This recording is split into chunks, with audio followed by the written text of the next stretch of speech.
Selamat pagi pemirsa, bersama saya Dika Putra Ramadan dan rekan saya Juhana Aprilia Putri yang akan menemani Anda dalam 15 menit ke depan dengan membawakan berita teraktual dan terpercaya.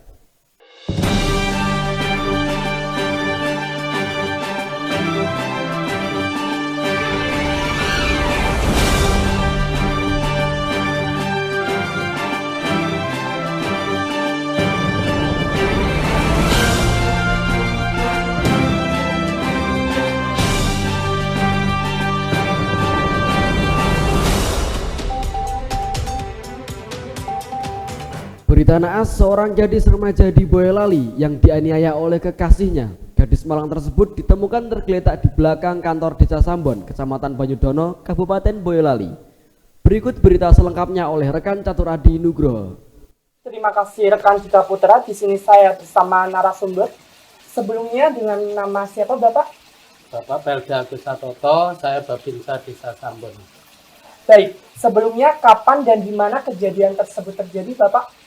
Itu kejadian hari Minggu tanggal 15 kemarin. Baik, bisa dijelaskan kronologinya seperti apa? Oke, nah, pada saat itu kan saya baru menghadiri pernikahan undangan teman saya posisi di Pengging, Banyudono, kemudian saya dilapori oleh seorang warga yang bernama Parlan. Nah, Parlan menelpon saya bahwa di Desa Sambon, tepatnya di belakang kantor Balai Desa Sambon, ada kejadian yang diduga korban penganiayaan, yaitu seorang anak perempuan. Kemudian saya ditelepon, kemudian saya meluncur begitu saja, tidak pikir panjang, karena itu wilayah saya, binaan saya, karena waktu itu ditemukan itu banyak warga tetapi tidak berani ambil tindakan. Kemudian saya meluncur saja, saya datangi, kemudian saya dekati, kemudian saya begitu sampai di situ, saya tanya si korban karena sudah berdarah-darah gitu, luka di dahi ini, lukanya cukup parah, tapi saya tanya dia masih bisa menjawab. Saya tanya demikian, "Dek, kenapa adik di sini dalam keadaan luka? Kenapa?" Dia sempat menjawab kalau dia dianiaya atau dipukuli oleh pacarnya gitu. Terus kemudian saya menyuruh warga untuk mencarikan mobil supaya untuk menyelamatkan nyawa si anak tersebut supaya segera dilarikan ke rumah sakit. Berarti pas kejadian itu si pelaku apakah ada di tempat atau sudah melarikan diri Bapak? Pelaku sudah nggak ada, itu ditinggal digeletakkan di situ saja. Mungkin perkiraan si pelaku itu kemungkinan sudah meninggal gitu ya, katakan begitu. Kemungkinan begitu karena posisinya itu tergeletak begitu, berlumuran darah, kemudian ditutupi seng itu kan. Nah, asumsinya dia mungkin sudah meninggal ditutup karena ditutup seng itu. Baik Pak, terima kasih atas penjelasannya. Kembali lagi ke studio dengan rekan Dika. Selanjutnya berita wisata kuliner dari Pengging Boyolali, Jawa Tengah. Terdapat sajian olahan seafood dan lamongan milik Mas Kendos yang dapat menggugah selera makan Anda. Menu yang paling diminati oleh pengunjung di sini adalah olahan seafoodnya.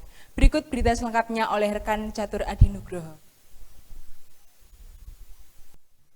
Baik, di sini saya sedang berada di rumah makan seafood dan lamongan Mas Kentus. Di sini saya bersama Novi, Mas Agus alias Mas Kentus. Baik, kapan berdirinya rumah makan ini ya Pak, kalau boleh tahu? gini Mas, ini berdiri sejak 2020. Tapi kita kan berjuang dari nol Mas. Jadi kita itu pindah-pindah. Dulu dari Kartosuro 1 tahun, terus cuma di emperan toko waktu itu ya. Terus kita pindah di sini sekitar 1 tahun, baru bisa menemukan tempat ini tuh baru 1 tahun terakhir ini. Berarti awal merintis itu di tahun 2020? Iya, 2020. Dulu pertamanya kita jualan cuma di emperan toko aja. cuma pakai gerobak. Kita dorong gerobak di emperan toko. Waktu itu cuma seafood aja, belum ada lamongannya seperti ini. Iya. Kalau boleh tahu untuk menu paling favoritnya itu apa ya, Bu? Sini kan seafood Lamongan, tapi paling favorit itu seafoodnya. Di sini ada dari mulai harga 17.000 dari kerang-kerangan sampai ada yang buy komplit. Itu dari semua seafood ada. Ada kerang, darah, kerang hijau, ada udang, ada cumi, ada lobster, ada kepiting, semua ada. Harganya 225.000, itu yang paling komplit. Iya. Baik, kalau untuk omset per bulannya boleh tahu Ibu? Kalau omset per bulan itu minimal 30 juta, Mas. Lumayan juga ya, Bu. Ya, alhamdulillah lumayan, Mas.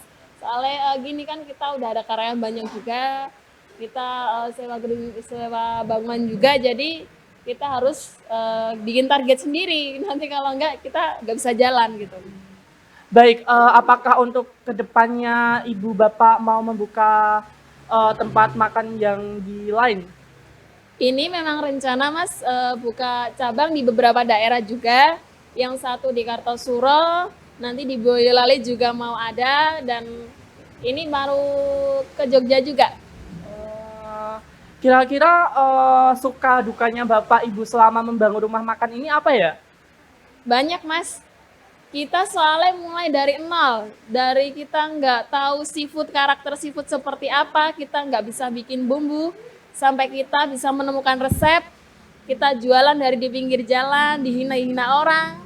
Sekarang alhamdulillah udah seperti ini. Kadang kendalanya cuma satu, persaingan dagang antar sesama penyelenggara bisnis seperti ini. Terus kadang gonta-ganti karyawan, jadi kendalanya mungkin cuma seperti itu aja. Baik, mungkin untuk ke depan dan plannya untuk rumah makan ini apa Ibu? Kedepannya rencananya ini mau saya lebih besarin lagi ke belakang. Ini belakang masih sisa banyak, saya mau besarin. Lebih meningkatkan kualitas lagi, pelayanan karyawan juga lebih saya gembleng biar yang namanya orang jualan kita jual jasa juga. Jadi kita gembleng karyawan. Pokoknya kita rencananya di sini jadi pusat, nanti kita bisa buka cabang di tempat yang lain yang lebih banyak. Gitu. Baik, sebelumnya terima kasih atas penjelasan yang Ibu berikan. Ya, Mas, terima kasih kembali. Terima kasih untuk SMK 1 Boyolali atas kunjungannya. Semoga sekolahnya makin tambah maju. Besok kesini lagi terus. Oh iya, sebelumnya apakah ada media sosial yang bisa... Oh, ada Facebook sama Instagram, Gerobak Seafood dan Lamongan Mas Kentus. Bisa diakses di situ ya. Baik, di sini saya Catur Adi. Kembali lagi di studio bersama rekan saya Dika Putra. Informasi tadi menutup jumpa kita pada kali ini. Saya Dika Putra Ramadan. Saya Johanna Priya Putri. Kami pamit undur diri dan sampai jumpa.